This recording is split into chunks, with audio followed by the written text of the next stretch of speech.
How to enable record trace on Android. Hey everyone, welcome back to the channel. In today's video, I'll show you how to enable record trace on Android. It's a feature used to log system performance for debugging or app development. So now without further ado, let's get started. So first thing first, open the settings app on your phone. And here, once you have opened the settings, just tap on About Phone at the top to enable the developer options first.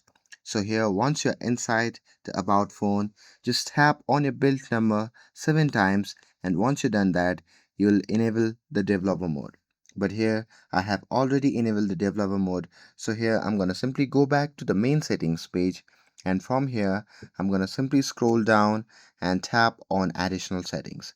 And now here inside the additional settings, if you scroll down, there you can see the option labeled as developer options. So simply tap on it.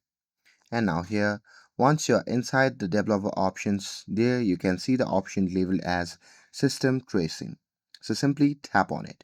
And here inside the system tracing at the top, you can see the option labeled as record trace.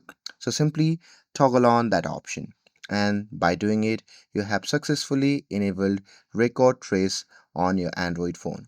And with this, if you found this video helpful, then don't forget to like, share, and subscribe to get updated for more videos. Thanks for watching, and I'll see you in the next video.